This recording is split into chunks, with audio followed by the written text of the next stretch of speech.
Hello everybody, I'm Bill Brown. This DVD is a short introduction to the work of Dr. Annette Childs. Now, Dr. Childs is a woman who spent the better half of 20 years researching information on after-death communications. That's right, communications from those who have died.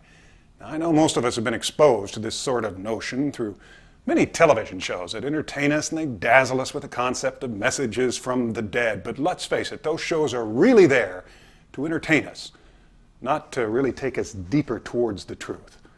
Now, I've known Dr. Childs for many years, and I've witnessed her adherence to science and academia as she teaches people from all over the world about after-death communications. Over the past few years, I've also begun to hear Dr. Childs admit her own ability to discern messages from those who have died. Now, she's guarded about talking about this. It can sometimes run counter to the norms expected of one who makes their living as a credentialed psychotherapist, and credentialed she is.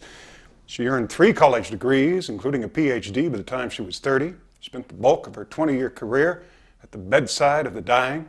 She's the author of 3 multi-award-winning books. She's a diplomat from the American Psychotherapy Association, and if all that weren't enough, she's also a fellow in Thantology, Grief, and Bereavement.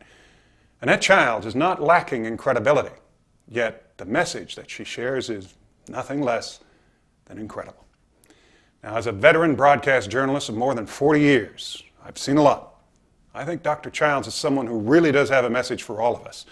As she likes to say, her teachings just don't change the way you deal with grief and loss. They actually change the way you live your life. I couldn't agree more. But take a look for yourself at a few of the topics that we tackled in a recent interview. You always talk about something called non-local consciousness. What is that? Well, it's a fancy word that actually is very simply telling us that the brain and the mind are 2 very different things. That's a scientific concept that it's really at the heart of everything that I do. It has everything to do with both life, death, and the afterlife, after-death communications. The brain is a little 3-pound organ. We all have one.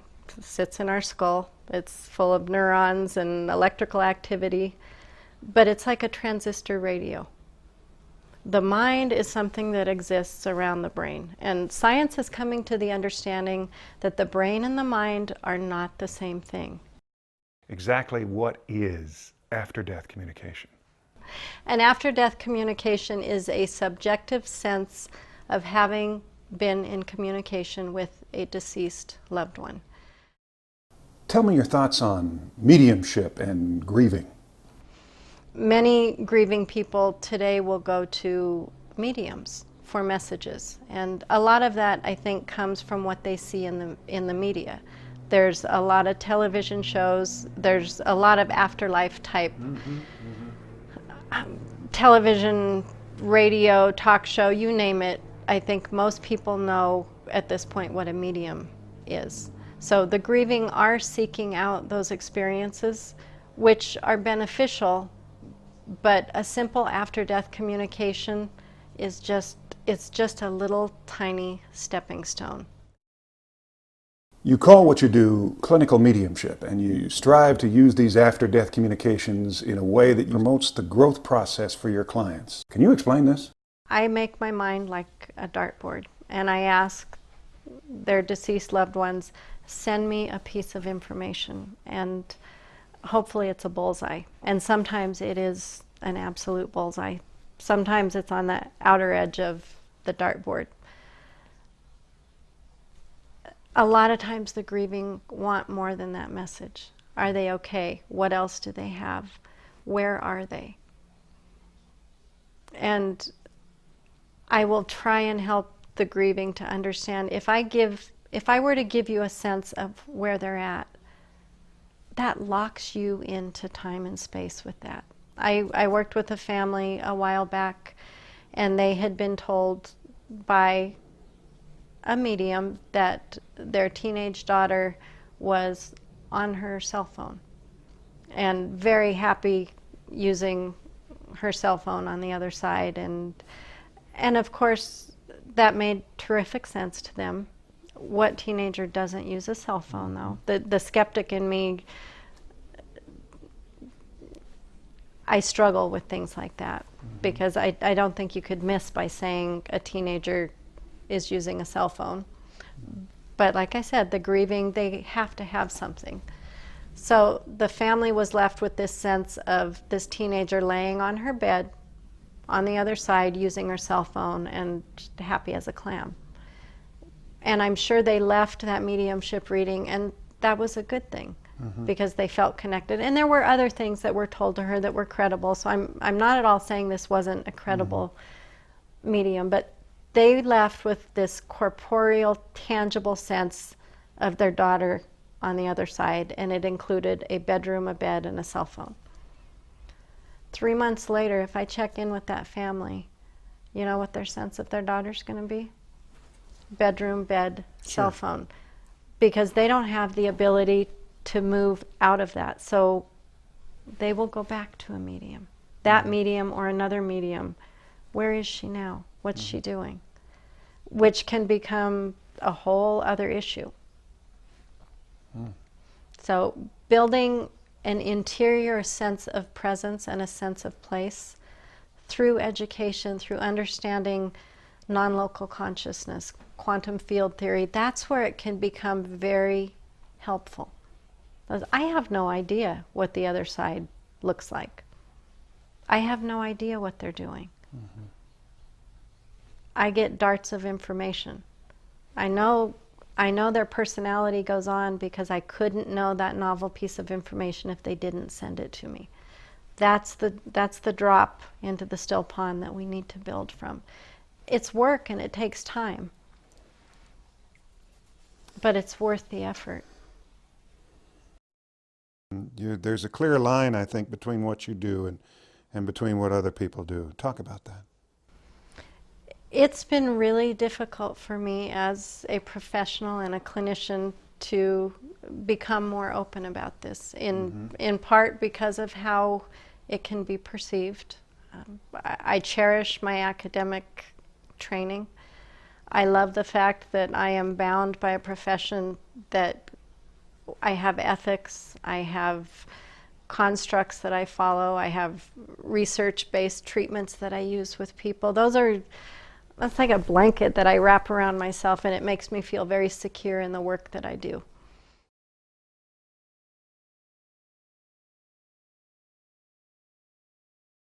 If you were to begin to seek out your loved one and continue just to seek out your loved one would become your God. And that is something universally we know we are not to seek. That would be called a false idol. I don't go towards religious verbiage, but you get the nature of what I'm talking about. So an after-death communication, if I had a still pond in front of me, that's like a drop of water that falls into a still pond. I want people to start chasing the ripples. I know the drops are amazing, but don't get caught watching those drops, because you will get hypnotized by the drops and you'll go nowhere. You won't grow, your life won't expand, and you won't move through your grief. Follow the ripples, move out from that experience, and it's beautiful what starts to happen. They do start to find their loved one, but it isn't a single pointed search for their dead loved one. They begin to understand energy. They begin to see meaning in other things. They begin to expand their sense of presence out in the world. It becomes something, it doesn't just help them find their deceased loved ones, it changes the way that they live their life.